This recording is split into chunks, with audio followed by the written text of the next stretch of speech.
Welcome, everybody, finally, back to the Rooster Teeth Fancast. This is episode 9 with your host, as always, Chris, joined by Marco Luna. Howdy. And Molly. Hey. We are a 3-person podcast this week.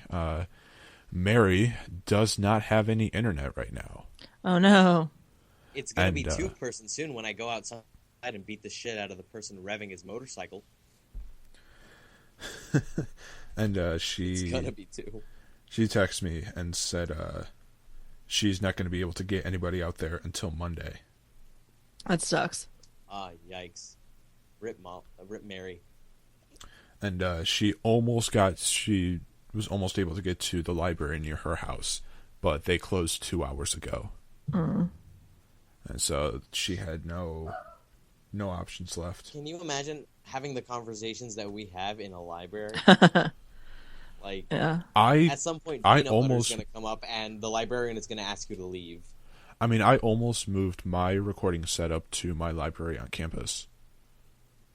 Now, granted, I wouldn't have been out in the open. I would have been in one of the group study rooms. Oh, do they have that? I mean, I'm sorry, I'm not rich, so every library I've been to is just like, here's a computer. It can't run Windows XP. Have fun. Yeah, because it's a school. It's a university library. Ooh, fancy. So how's everybody been these past 2 weeks? Holy shit! So this episode almost didn't happen. Yep. Molly, you rolled up at the last minute. It was virtually canceled. And if you follow the RT Fancast on Twitter, you'll see that I originally had this episode called. You should be.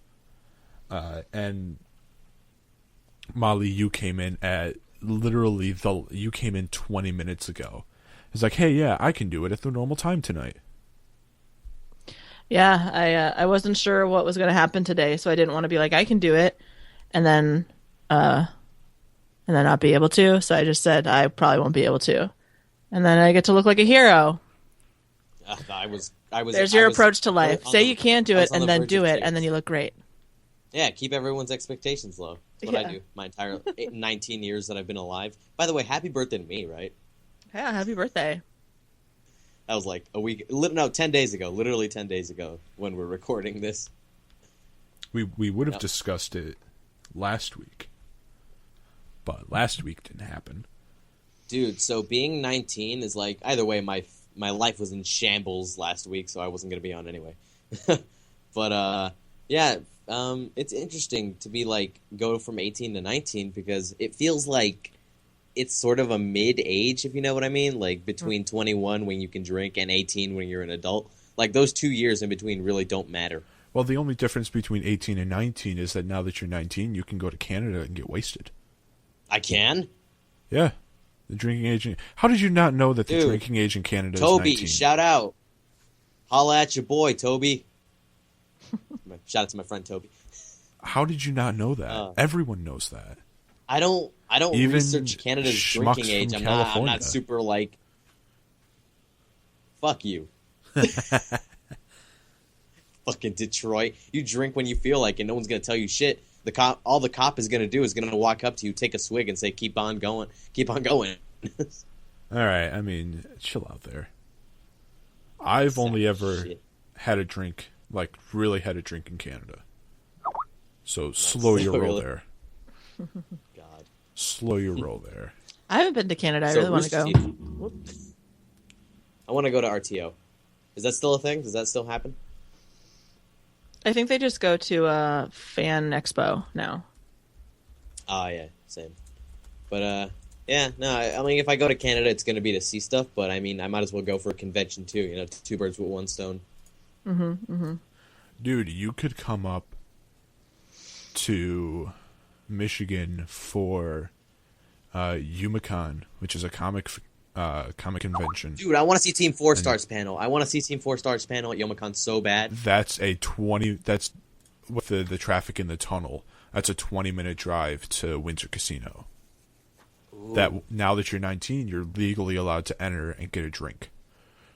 It's in awesome. a casino? Yeah. Well, Nice. you can get a drink anywhere, but you're legally allowed to go into a casino and drink. Oh, fuck yeah.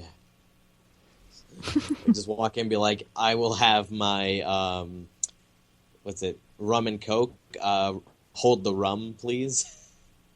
Yeah, and they'll be like, get out. Giant fucking baby, just give me a sody, please. A sody. Give me I'll take a I'm sody, drinking please. Canada Dry right now. Yeah, I mean, you don't have to go with the Coke, but you start with something easy like a Dos Equis or something. Oh. Okay, Actually, in Chris. Windsor All right. Casino, there's something interesting. Hola, me llamo es Marco. Give me a fucking Dos Equis because I'm Mexican. Shut up. You fucking What dick. I find interesting about Windsor is you can order drinks at the machine. It's like while you're spending your money at the casino, you can just order a drink and you have somebody bring it to you. You know, that reminds me of a funny drunk idea that my dad had with his friends. They're like, hey, why don't they make vending machines for like hard liquor bottles? And I'm like, you don't see why that would end badly? Oh yeah, because it would drop and then Yeah, it would drop down from the fucking like container and just shatter.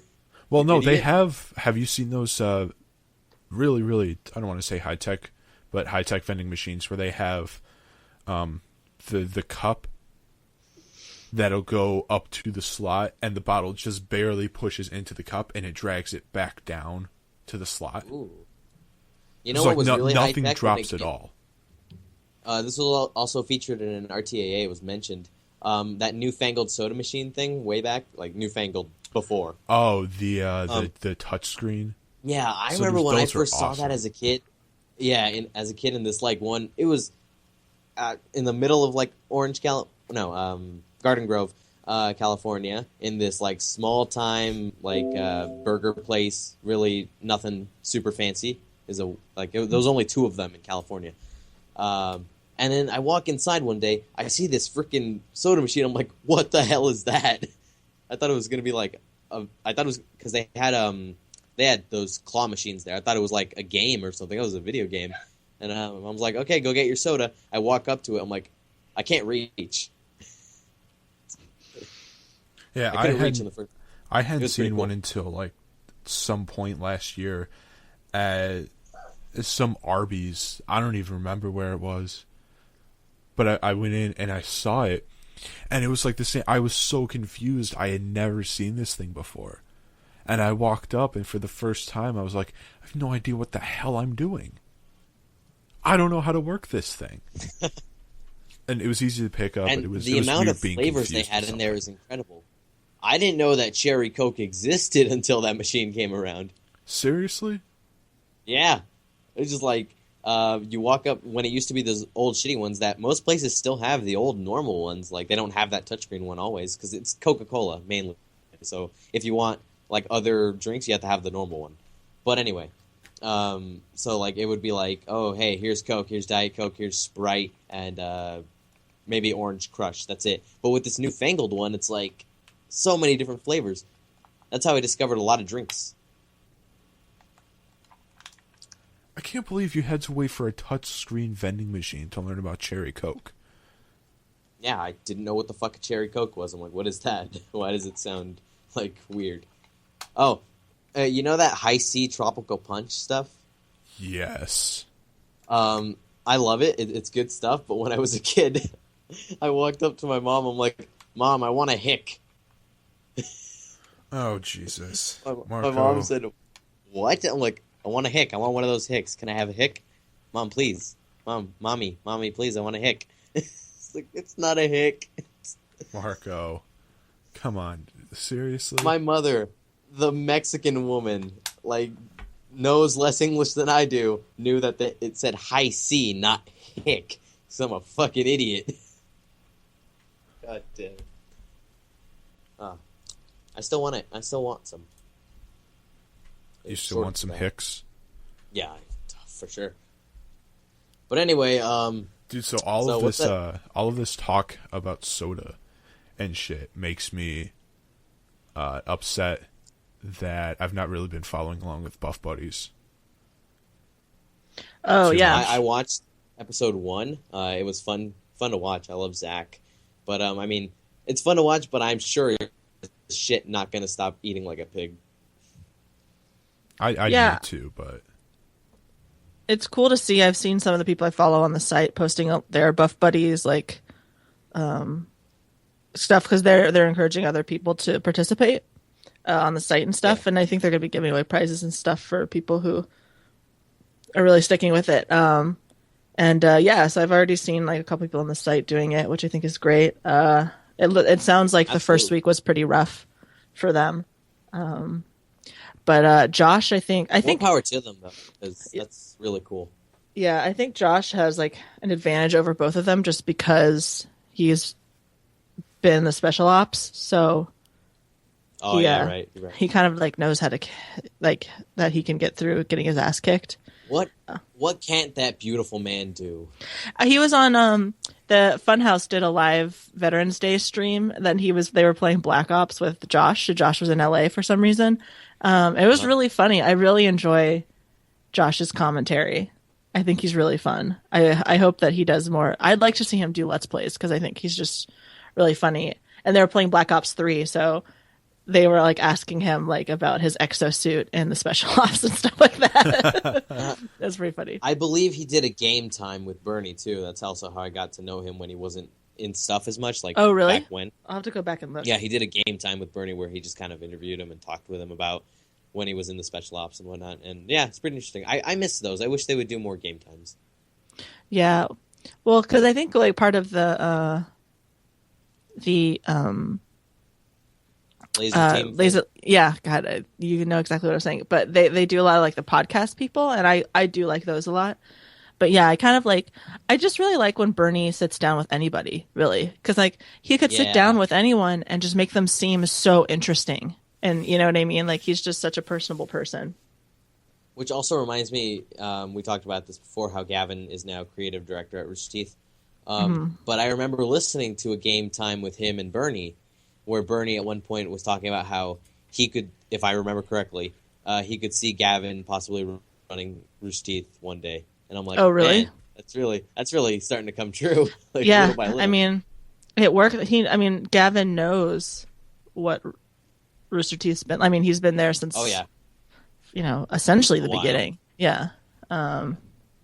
pretty cool. When it started being actually recognized as a formidable company, when it started going and doing more things, Gavin was already starting to be a part of that, which I think is pretty awesome.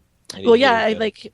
he's Yeah, been when- around since Reconstruction, RVB Reconstruction. Before I that, think. no, that Reconstruction was- was just when they were like asking him to do a show, but he's been hanging out with them, A and fan. friends with them. Yeah, he and all was. that He was there for a when they while. were just a forum. Oh, yeah. I mean, like the first really big project he worked on was Reconstruction. Right. Yeah. But Yeah. but it's nice that he's also been he was Yeah. a member of the community before that, so he kind of knows. It really opens your eyes to how, like, I know that a lot of people have the same aspirations. A lot of people want to go and work at Rooster Teeth, and that's a very, I can understand having that aspiration. It makes sense that you'd want to do that, but it's like it does kind of think that it is possible. Like there are people who think, oh, that's not. It may not be that as probable anymore. But if you're good at something, if you know what you're doing, and you're a talented individual, you can go far, and you can go just about anywhere you want. And Rooster Teeth being one of those places, but I mean, you can do just about anything if you're really good at it or if you practice. Yeah, for sure. Speaking of Bernie being personable, him and Ashley are gonna have to be really personable because they're gonna be on The Amazing Race season I'm 28. actually gonna pay attention to this season. Yeah, I never watched that show before. I've seen it. It looks interesting, but I'm actually going to watch it now. Yeah, I think they're starting to film now, so I think the next Yeah. while Bernie and Yeah, when Ashley they- are gonna be MAA for a while. Yeah, when they put that video out, he said that they were going to start filming soon, like within the month, I guess. So right about now, so it makes sense. I like the way we're going to be missing them. I like the way he closed out that video. He's like, "We're gonna be doing this. We're not gonna drop off the face of the earth. We're gonna be on the face of the earth. Just no one knows where." Yeah. Yeah, I'm excited. Where is Bernie San Diego? Yeah, it's. I mean, I'm excited. It's gonna be weird not seeing him in stuff. Yeah, I'm gonna miss him on the podcast. Well, I mean, I remember during Laser Team, we lost quite a few of them. Like, we were just like, where's Bernie? Where's Gavin? Where's Michael? Because they were just like absent. So I guess my heart can handle it. I'm not gonna be totally heartbroken. No Bernie. I just hope they don't get Brandon to replace him. Jesus. Damn. I love Brandon. I'm sorry, Brandon, but I mean, just because I know he's listening. I don't know. I mean, he's weird. He just has like sort of an almost non-existent sense of humor. This is a Risty Fancast. Hey, Brandon, fuck you. Basically, he's gotten it before. No, I mean, like, just like hearing him, talk about Harry Potter or talk about Doctor Who, and just like even trying to have like regular discussions. Like there was the story where his dog ate 2 bottles of lube, and that was funny as fuck. But it's like, what other funny Brandon moments can you think of? I guess the George Foreman thing, but that was more so Bernie's story than his. It was like Bernie telling the story about him. I don't know. I like when Brandon's on. I like when he was talking about when he proposed to his now fiance and was at her family's place, and apparently his luggage laptop caught on fire. Yeah. Yeah. And he was in the other room, and they're like, yeah, I think something's burning, and they all went out, and he just sat there like, not my problem. Yeah, I thought that was funny in the way of like, wow, you dick. He's pretty weird. Some of the stuff that he talks about, I'm just like, what? But I don't know, there's also something endearing about him. It says a lot about me that I relate to him, and I think he's cool. Yeah, I think it's his self-consciousness that I understand. We completely forgot to add this to our talking points, but you guys, immersion. Oh, yeah. That was part of our talking points last week. But, yeah, it was incredible. Holy hell. I'm so, like... Was it just me, or was this out of nowhere, too? Like, I didn't see it coming. Yeah, no, it totally was. Yeah, no one was talking about it. Nobody mentioned that immersion was coming back. Crazy, it's just, holy shit, immersion's back. Well, they did mention it. Yeah, they did, like, at RTX, maybe. They said they were working on stuff and, like, talking about it and whatnot, but I didn't think... It just dropped out of nowhere. But there was no, like, hey, like on the podcast, hey, immersion's coming back some point this week. Yeah, no, there's definitely no there was definite like there weren't thing. Any They're of just those, like, we're working on immersion stuff. That was like I all might we be kind of wrong, knew. but their Twitter account I think said, "Oh, prepare to get immersed today" or some shit like that. Maybe I might be wrong. But well, yeah, the day of. But even then, that's still the day of. That's like, holy shit, what? Oh no, Sunday. Out of nowhere. Sunday they were like. Yeah, I think it was Sunday. It was like something immersive is coming tomorrow or some shit like that. So it's like, and then I was just like, I've never been so excited for a Monday in my entire life because it was on for sponsors on Monday. It couldn't be a more awesome entrance. Like Fallout 4, bam, right in the face. And this is what I was talking about last week on the podcast that didn't get to air, but. Bernie was saying that because someone was like, "Oh, it's a full season." I thought it was just like, I thought it was over or whatever. And Bernie said that Bethesda and Fallout 4 sponsored it, and a lot of people dislike sponsored content, but that's an example of sponsors really helping content get created, and one sponsor can help make a whole series. Fucking awesome is what I call it. Yeah, it was great. I think it's their best episode so far. You sponsor whatever you like as long as I get a nice kick out of it. Like it's freaking great. I'm interested to see what else they have coming up. I don't. Did they have a teaser for something at the end of it? I don't remember. No, I don't think so. I think no. At they did. At the end of Social Disorder, the season finale, they had a thing for immersion. I forget what it was though. Yeah, I just completely forgot what it was. But Social Disorder had a pretty awesome, funny as hell season finale, if you ask me. Yeah, Chris was crying, right? Oh, the high school reunion. Yeah. I haven't watched that one yet, but I do know that from the podcast before it came out. Bernie said that when Chris went to Aaron's door and Aaron told him what he was going to have to do, Chris started crying. Yeah. It was horrible. At Aaron's front door. It was horrible. He was like, I'm not doing that. I'm not doing that. I'm not doing this. But did he do it? Oh. He did it. He sure as shit did. I don't know. I feel like God, he was.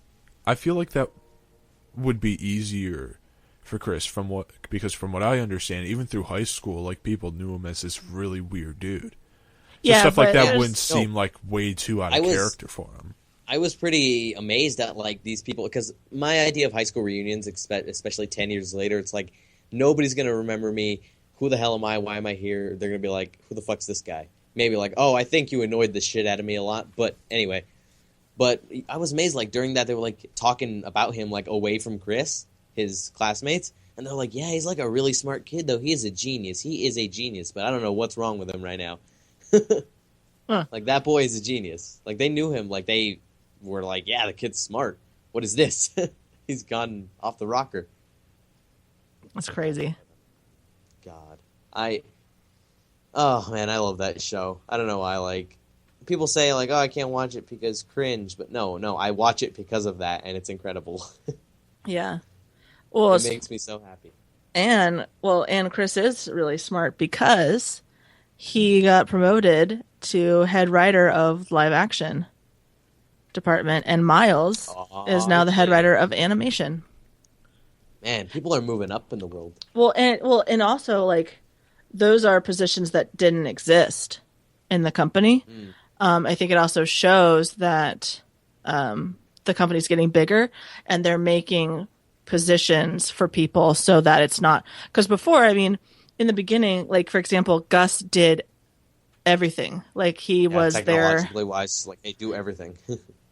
Yeah, and now they have Adam, who is like the head of that stuff. I mean, so it's an example of the company growing, and they're trying to grow with it. So they're smart decisions, and it sounds like good people.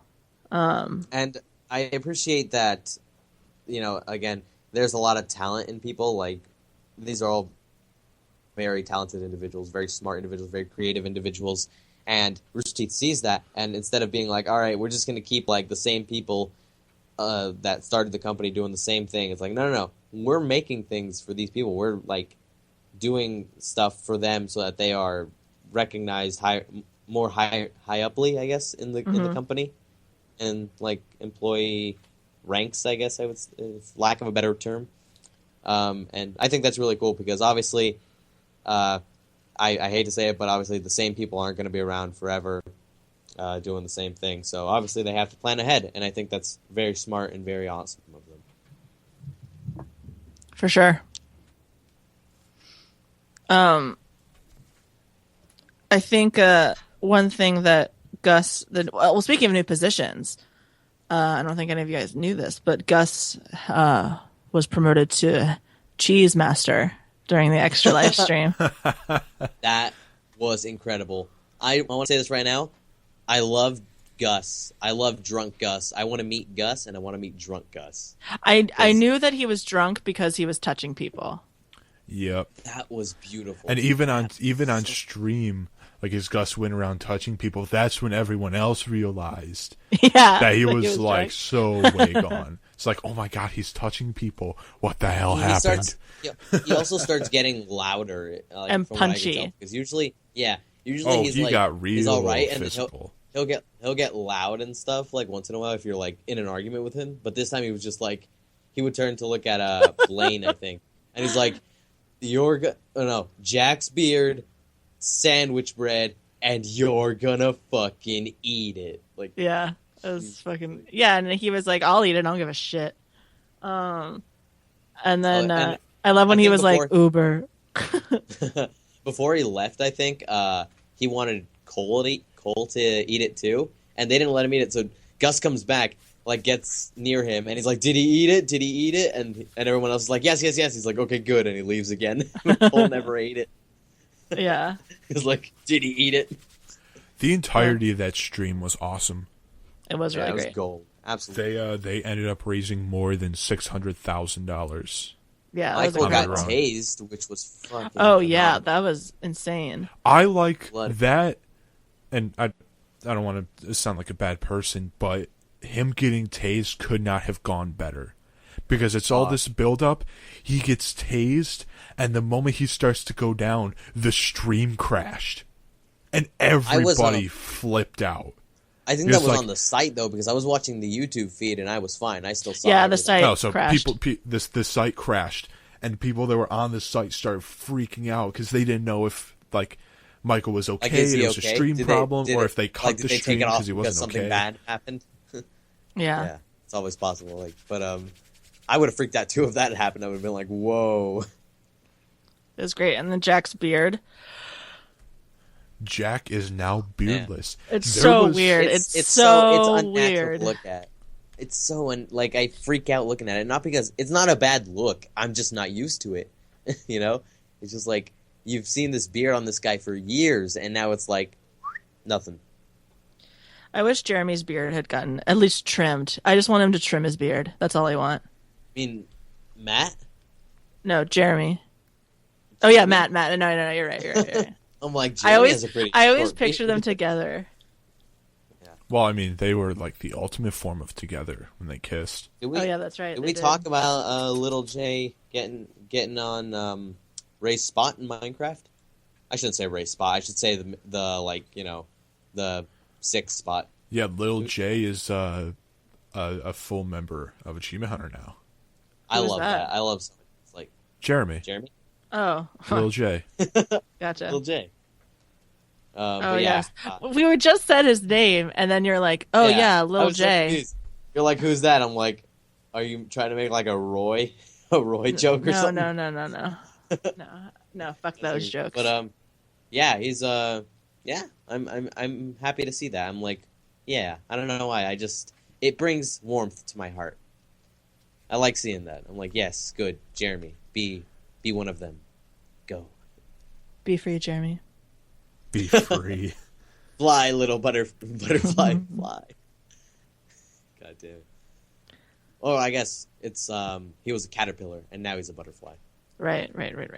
Like the one from Bug's Life, you know, with a Swedish accent and whatnot. I think German accent. I don't know. I don't want to mimic it. There's a live stream for The Amazing Race tomorrow night. Ooh. On CBS.com. It looks like Is it with- breaking news from the Rooster Teeth subreddit.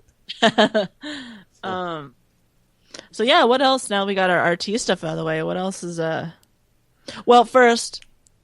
So we mentioned Buff Buddies and how hard week 1 is, and how Josh kind of had an advantage over everybody, more so than because he used to be ops, but because Meg is getting fucked over in week 1. Because of her. Meg is getting fucked over by Ryan. Meg is getting fucked by Ryan. No. Jesus, Meg's getting Molly. fucked over by her head injury. Yeah, her doctor apparently, said she can't run for a week. Yeah, from what I saw in the episode, she basically said that She may not be able to run the marathon. Running in general is not a thing to do when you have that specific injury. I'm told, like that's not. So she's been to the neurologist, and he said that all of her issues are still part of the concussion that she had from when Ryan body checked her to the ground. Mm-hmm. It's a so violently. It's a grade 2 concussion, and all of her side effects are very, very common. And all of her when she hit her head, there was a pool of blood that pushed against the back of her skull. And it's traveled down to one of the biggest nerves in the brain, is pushing against it. So she said, and I'm getting all this information from if you subscribe to her personal channel on YouTube. I do subscribe to it, but I haven't seen it. She posted a second brain update, and she said that there are times where parts of her head will go numb, and she's nauseous and has like severe headaches all the time. It's because this pool of blood is pushing down on one of the biggest nerves in her brain. That's fucked up. That's fucking crazy. Near the base of her skull.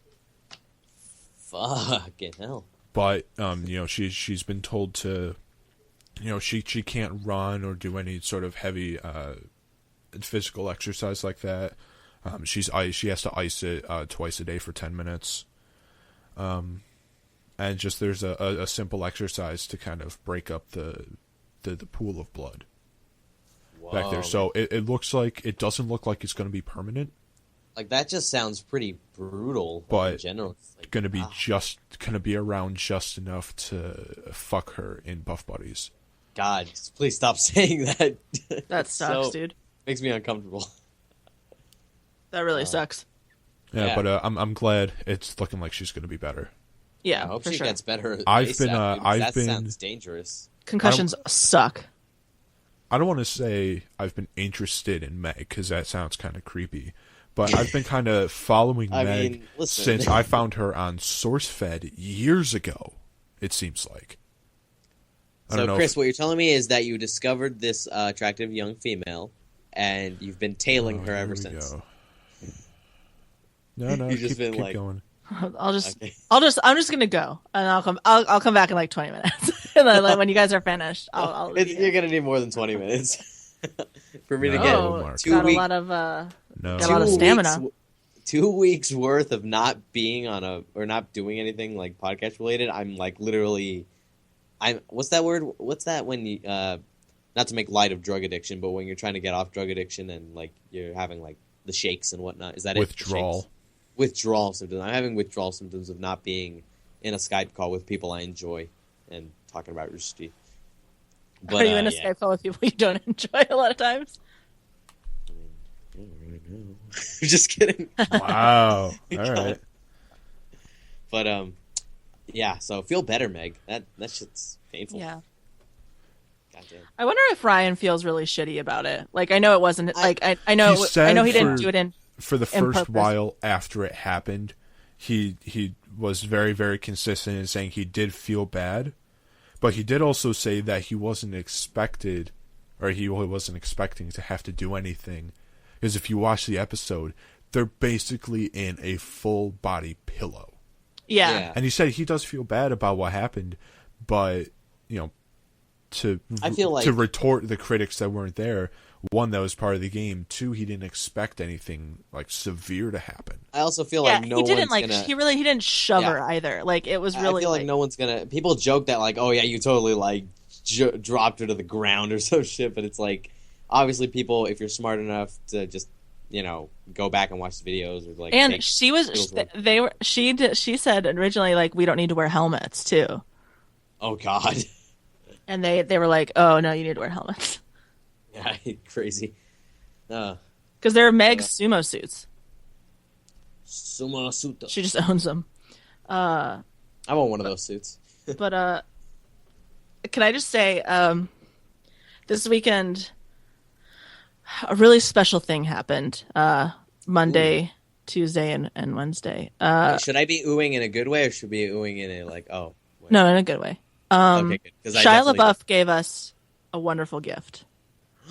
And that was all my movies. I was live tweeting it like throughout the week. It was the greatest thing I've I don't know why. It's so stupid because essentially, for those of you who didn't know what it was, Shia LaBeouf was in a New York theater, and he was showing all of his movies that he's like been in or like voice acted and stuff in reverse chronological order, back to back. There was a 5-minute break in between each one. And then he'd come back. I'm so sad that I missed the Even Stevens one, because Even Stevens was one of my favorite movies as a kid, and I still love Shia LaBeouf to this day. Oh yeah, because I tweeted a picture of the entire crowd is laughing, like they're just having a blast. And I haven't seen it, so I tweeted it, and I was like, this is a good crowd. Also, I need to watch the Even Stevens movie. Apparently, I remember back when he did that like. I guess art exhibit is what some people were technically calling it, referring to it, is when he had like a bag over his head and sat at a table and whatnot. And like, it was really weird. And people could walk in and say, I feel like I would have walked in there. I would have been like, oh, is it really you? Like with this like hugest grin on my face, I would have sat down and been like, oh my God, hi. Yeah. And it was really cool. And like, there were like, it was interesting how the internet reacted to it because like, but also like, so he was watching it, right? And then his face was being live streamed basically. So there wasn't sound on the live stream. So, which was sad. Yeah, but it was also kind of cool. I think like one of the interesting things about it is like you see him doing things that you do during a movie, and it really Right. it really humanized him and just like kind of made him seem really normal, and it just kind of Sometimes made you feel like you knew which him is almost. which is weird when Shia LaBeouf looks normal. Yeah. But I was thinking when he was watching, I forget which movie it was on, but it was like the one after Even Stevens. I had just missed Even Stevens, but he just had this like completely like blank expression. And every now and again, he would kind of like he would like react to something in the movie, and but I'm just like, why does he just look so like? I mean, I assume because he's tired of like watching a lot of movies. He's been there for a while, but also I'm like, that's what anybody does when they're watching a movie. Like, it occurred to me, I'm like, you're just never looking at people when you're watching the movie. You're looking at the movie. I'm like, that's literally everyone's facial expression. And there were like a lot of people on the stream like that were there, like because the way it was, you could kind of see the person sitting next to him, and then you could see people like a few rows back or up to a few rows back. And a couple times people would like be like, "Oh, excuse me," and he'd have to like stand up and like let them through, which was like really funny to me. And like, Hey, Shia LaBeouf, get out of the way, man. yeah, but it was like, but it was Trying to interesting find because a like seat. they're still watching a movie, you know what I mean? Yeah. And like I remember her name on Twitter was Hat Girl, and she was constantly her. talking. She was constantly talking on the phone, or no, not on the phone. She was constantly talking to her friends, and she was sitting like just diagonally behind Shia. Then I no tweeted a shout picture out of to you, it. Hat Girl. Chris, I demand that you like bleep that out. I don't want to give her a shout out. She's being rude in a movie theater. And like there was a part in the movie where it was like probably like a night scene or something, so it was really dark in the theater, and then you just saw her face light up because she was looking at her fucking cell phone. And I wow. capped it, and I was like, "Dark theater, no worries, Hat Girl has your back." And the internet hated her. Yeah, it was really funny. At work, we would periodically like send pictures and like check in and stuff. Like, I got a new Twitter follower because I was like tweeting like pictures, and she and I were like going back and forth talking about it. It was pretty fun. Like, it was actually like weirdly enjoyable. Like, I wish I was in New York because if I had gone to that, it would have been so much fun. I would have been like, oh, And yeah. I know that this was kind of like not Rooster Teeth thing, but to tie into Rooster Teeth, John Reisinger was like super into it too, and I made a journal, and I said that feeling when hashtag all my movies is over, and it was a guy who was sitting behind Shia LaBeouf in the theater, and I'll send the link and stuff like in the link dump and stuff, but he's like, You would have. He's leaning over and has his hand on the seat that Shia LaBeouf was sitting in, but Shia had like gotten up to get like Sour Patch or whatever, and he just looks really sad. And so then I mentioned John Reisinger in my journal, and I was like, John Reisinger, or at John, you okay? And he just replied, no.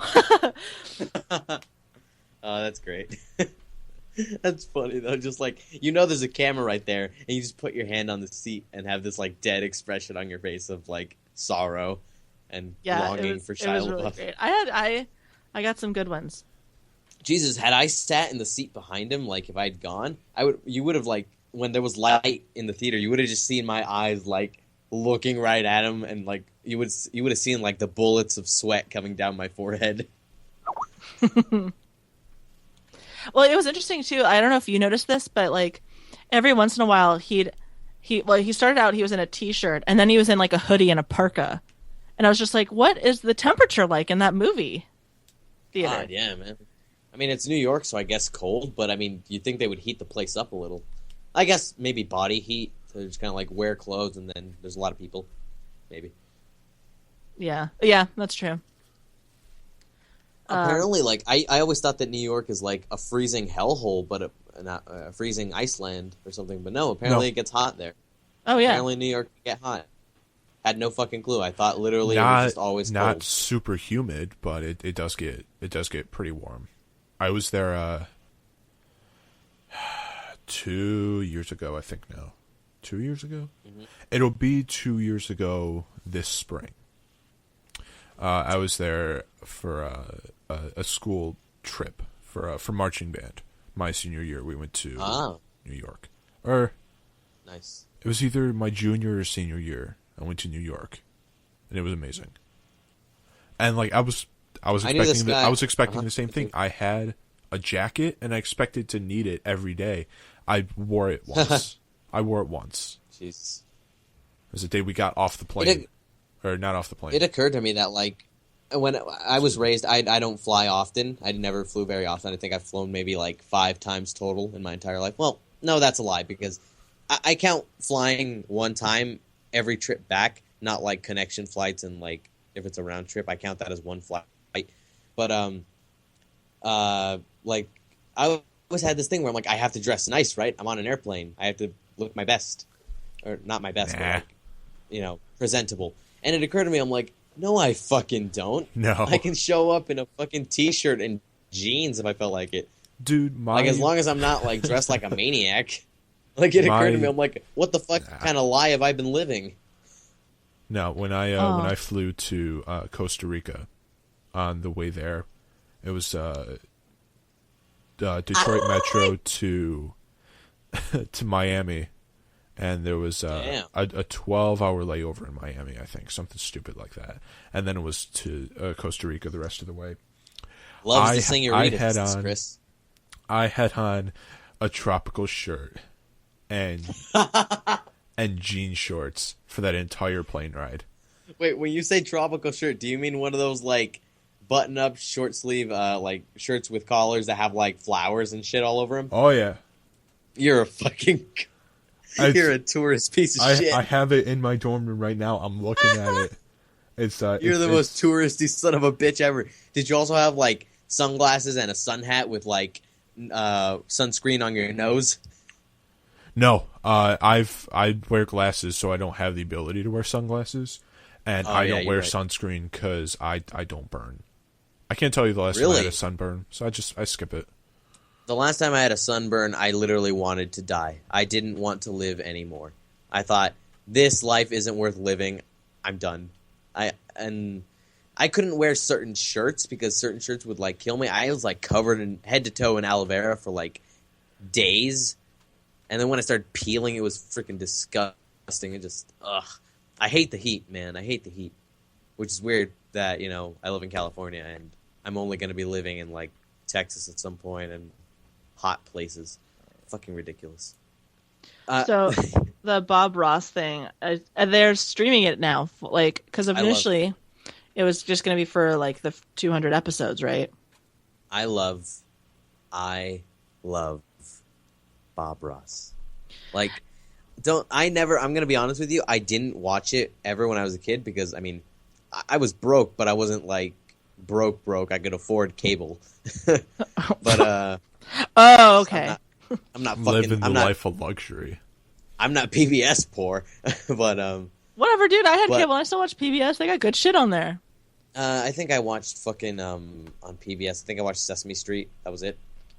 But, and Arthur. Anyway. And Zoom. Yeah, you're right, Arthur.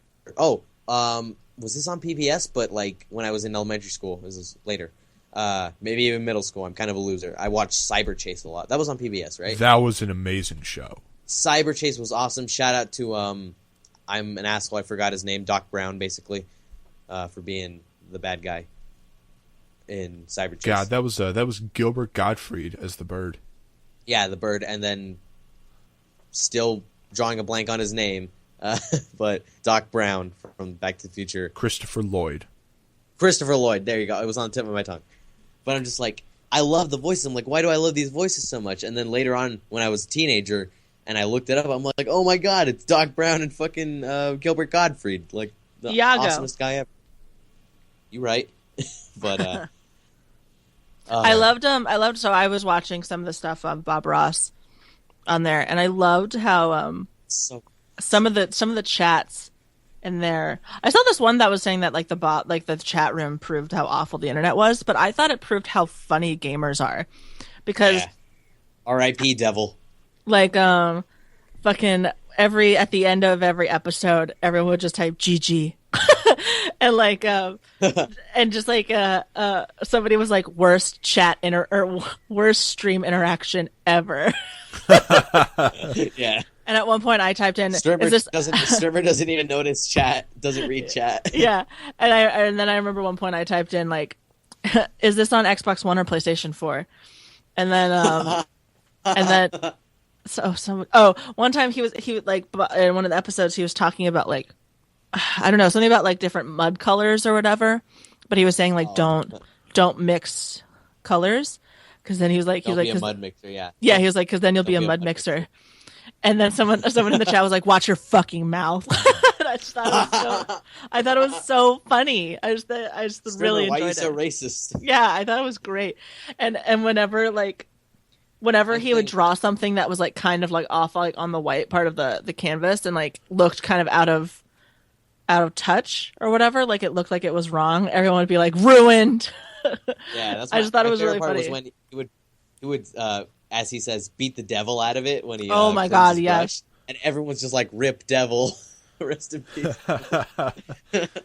But yeah, that's and, I do. I wish I'd seen that stream. I'm sure It's still up. You can that- still watch it.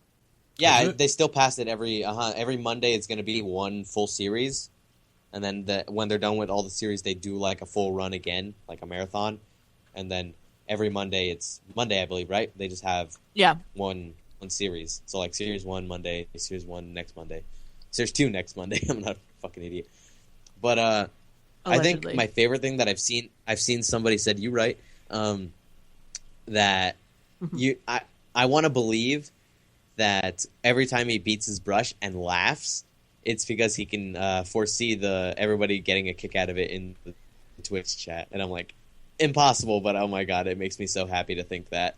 Like I don't know why, it's just like he's laughing at everyone's reactions in Twitch, so I'm just like. Good stuff. You want to talk Good stuff, about a Bob Ross. chat showing how awful the internet is. I don't know if either of you guys saw or decided to brave the chat for the Extra Life stream. Oh yeah, well it was on YouTube, so it was jeez. awful. That- awful. Yeah, I was closed that. I closed that chat every Just absolute cancer. That was awful. piss and shit in that chat. Holy crap. I seriously, the only message I wrote was, this chat is absolute cancer, and then I hit it. It was awful. You know, fun fact, that's what I write every time before I close it. Yeah. It was just terrible. It was like a weird mix of like Twitch jokers and just like regular assholes that made me wish I could destroy chat. It was bad. You're the chat destroyer. I But wish I could. yeah, I don't care for those, like anybody's chat really. I mean, I love watching Ray's streams, but obviously his chat can get out of hand. Not all the time, but sometimes. Especially if he's playing like decision-based games like Telltale games and stuff. It's just too Everyone's many going- people. That's the thing that I like. I remember I used to watch LL Renee, and I'm following her, but I haven't watched recently. and I know this is gonna make me sound like a hipster, but like I like Yeah, it was nice like when there was just like maybe 100 people in there because it was I like absolutely feel you. 'Cause it's makes just- absolute. I mean don't get me wrong, I like that she has success and I wish her more success and everything, like she's a super course. cool person, but it's just like I can't talk to her, you know what I mean, like that interaction is really difficult. It's not so much that, is that like I'm not saying that every chat message I type, I'm not typing it for the person streaming. Like sometimes I'll talk to other people in the chat that I have friends. I have a lot of friends from Twitch, but it's like it's Brag just about it. like I try to. Yeah, I'm kind of a big deal. But I lost my train of thought. I'll try to read chat, or I'll try to like communicate with other people there, and it just gets covered in Ray's stream by like people messaging him specifically with trying to be funny, people trying to be funny in general, people spamming, and all that. So I'm just like, all right, I can't look at that. But on the other flip side of things, I love watching like Tina stream because I feel much more comfortable in that chat because there's less people. Obviously, of course, I wish them all the success in the world. If they have more people, that's good. But it's like I still love I feel cozy in there, you know? Like I'm here with my buddies, we're watching Tina stream. having a good time. No, there's no like frantic feeling of like the chat going all crazy and like disappearing in 10 seconds. I mean, that's kind of the fun of it, though, just watching the stream freak out. That too. Yeah. For certain instances. I mean, chat can be pretty funny too. Like that's why I try to read it sometimes, because I'm like, people are genuinely funny, and if I read a funny thing, I'm like, I actually do laugh.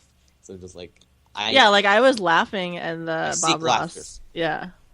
I know that we're kind of probably drawing to a close here, but it felt weird to not mention anything about what was going on in Paris or what happened in Paris, just because it's such a serious topic. Yeah, such a big thing. It just felt shitty not to mention it. So, obviously there ISIS attacked multiple places in Paris, and over 100 people are confirmed dead. It's really awful. I think the number rose, if I'm not mistaken. Yeah, and I think it might be like 160 now or something like that. Yeah, it's really awful. It was some brutal shit I saw on the news today. It was pretty fucked up. I saw one video in particular where people, I think the concert hall, if I'm not correct, or kind of like an American metal band was playing there. People were like running out through the back door of the place, and some people were on the second floor window, or maybe even higher up, trying to get out through the window, and like basically hanging from the window. Yeah, it's like, Christ. Ugh. Yeah, it was brutal. And there's a lot of other stuff going on too. There are a couple things that I kind of noticed when something really awful happens is I'm always reminded of Mr. Rogers talking about how his mom said, "Look for people helping." There's always people helping. That's always something that I find like a little comfort in. And it's true. I saw to go along with that. I saw one interviewer where it was a person saying that there was people injured and trying to get away, and he let them into his apartment and turned out all the lights and locked the door like immediately. Just like get inside. And he got everyone, a few people as he could, and they stayed there the entire night. Yeah, and that was another thing. Yeah, that's what kind of similar to what I was going to say is a lot of people in Paris were tweeting a hashtag that let people know, like they would say, "Hey, I'm in this area of Paris. Message me if you need a place," because a lot of people were kind of like trapped on the streets essentially. Well, yeah. And so people could like direct message them, and I don't think you could grab a cab and like. Yeah, well, later on, cabs started giving people rides for free. I bet. To get them rides homes. Or give them. You were driving home. past all these people, and you just kept driving. I would look down on you.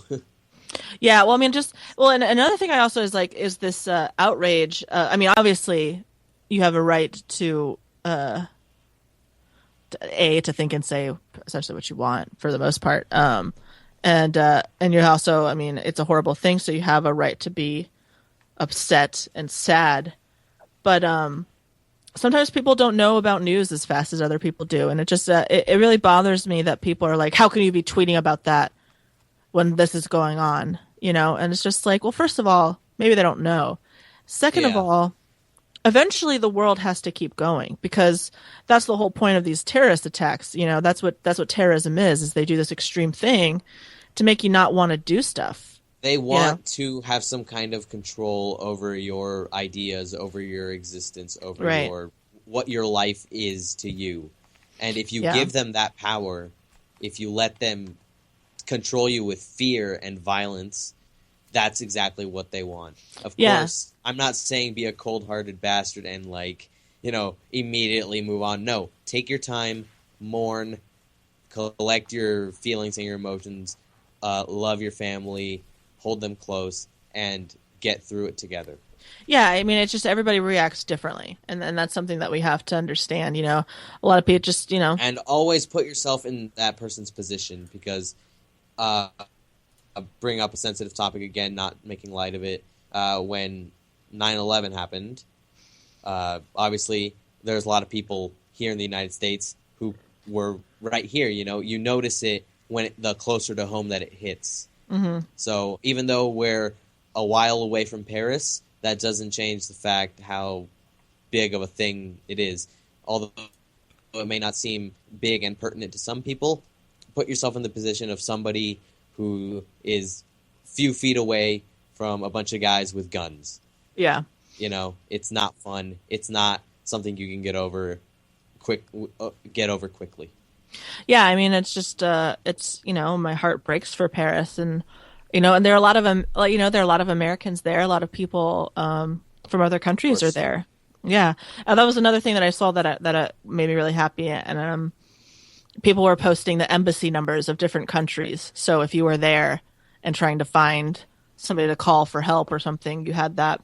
And it's just interesting how social media has, like, how quickly that can kind of turn, into this. I think a lot of those videos mechanism. were posted on Vine as well, right? Yeah. Like there was one that I saw because at the time of the attacks, the France-Germany football match was on. Oh yeah, and nobody knew until afterwards. I believe no one knew what was going on, but you could hear very, very clearly. You could hear an explosion during the match. I think that like some of the players kind of reacted mid game, like they kind of had like this look of like what was that, but they had to keep going obviously because you're in the middle of a soccer match, and if you don't know what that was, if it wasn't like very apparent to you right in your face that something is wrong, you can't really just stop. Yeah, they didn't know what it was at the time, so they didn't have a reason to stop. Yeah. And they kept going. Yeah, I think that's one of the scariest, most surreal things that can possibly happen too, is you're in this situation like a soccer match in a big stadium and everything's going good, you're having fun, or maybe you're not because your team's losing, something like that, and you walk outside and the world is in ruins. Yeah. Everything around you has crumbled and is in chaos, and you're just like, what the fuck's happening? Eventually they did stop the match, but they put the stadium on lockdown. For, I think, an hour and a half, they weren't letting people out of the stadium. I thought something happened I thought something happened, like, actually within the game. Like, no, I think they were just holding them back. I think they were like, no, you need to stay in here. I mean, maybe there was fear. There was probably a lot of, like, paranoia of, like, is something going to happen here? Are we safe in here? So that's probably also why people wanted to get out and why some wanted to stay, maybe. But apparently, if I heard correct, one of the 3 people responsible was a French citizen. Oh, yeah? I remember hearing that.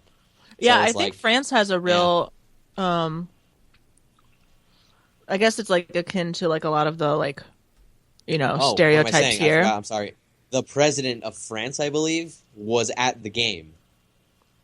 Oh, so yeah. He had to be rushed out very protectively and very secretly. So I know that Paris has a lot of like extreme nationalists who are kind of like so like I think that's a I worry about racism that problem as well. Right? Yeah. There's a bit of a racism problem. Yeah. I shouldn't say racism. I should say maybe I don't know.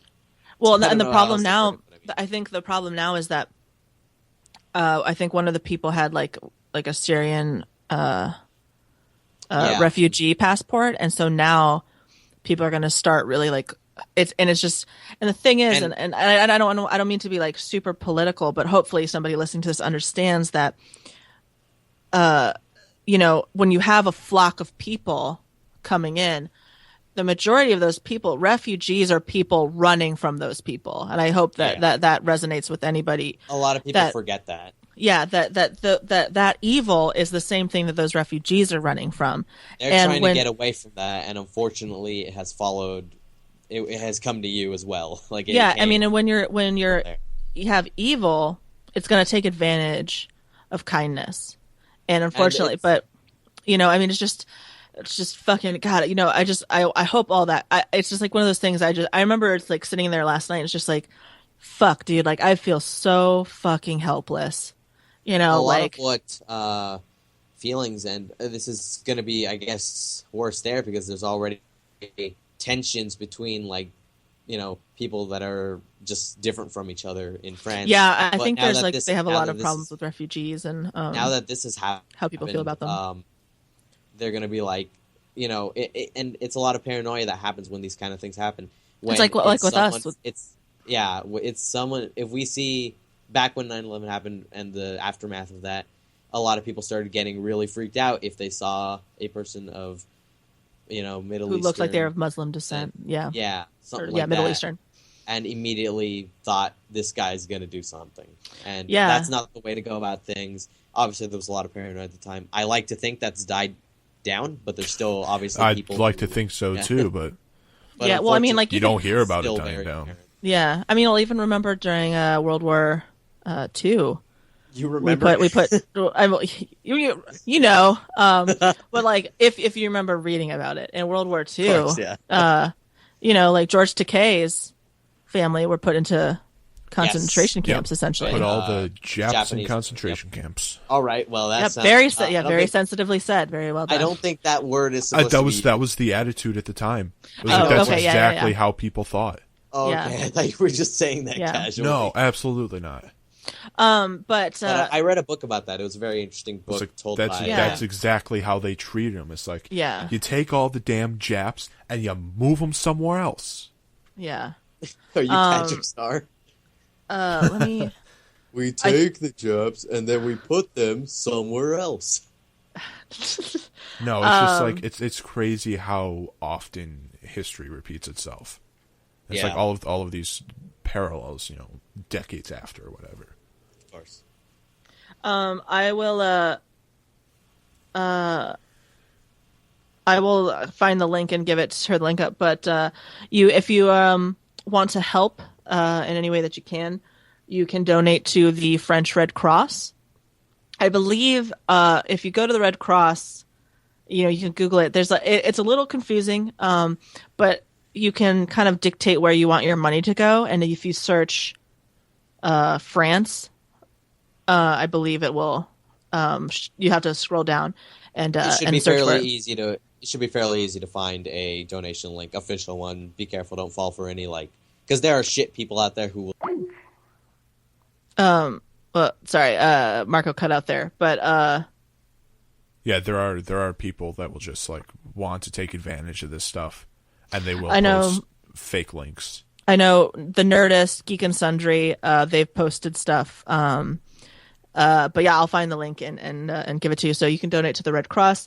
It's sad. I'm just learning there's more and more stuff happening. ISIS is taking credit for a lot of bad stuff that's been happening the last couple weeks and months, and and it's one of those things. And this is another thing that it's like there's a lot of bad shit happening, and if I read somebody's post today, and it kind of resonated with me, and she said if Facebook had a layer that had every country on it, I'd pick it. But I'm feeling for France right now, but I still can understand that there's other stuff happening in the world that is equally as bad, and it doesn't mean that I don't care about it. Right. I think a lot of people, it's just, if somebody is trying to be supportive, why be a dick about it? You know what I mean? Because you have the ability to be a dick. Somebody said and I remember somebody said what is putting a French layer doing? And somebody replied, nothing negative. And I thought that was a really great reply. But yeah, it's just, there's just a lot of fucking shit going on. And it's like, God, I just want it to be resolved. I just want people to be happy, people to be safe, Yeah. Did we lose Marco? Yeah, he fully disappeared. Oh, shit. Was there anything else that you wanted to add, or do you want to close it out? No, I think we should close out on that. All right. So, join us back next week, with myself, Molly, Marco, who has disappeared, and hopefully Mary will have her internet situation figured out. Fingers crossed. Yeah, fingers crossed that she'll be with us next week. All right, have a good night. Night.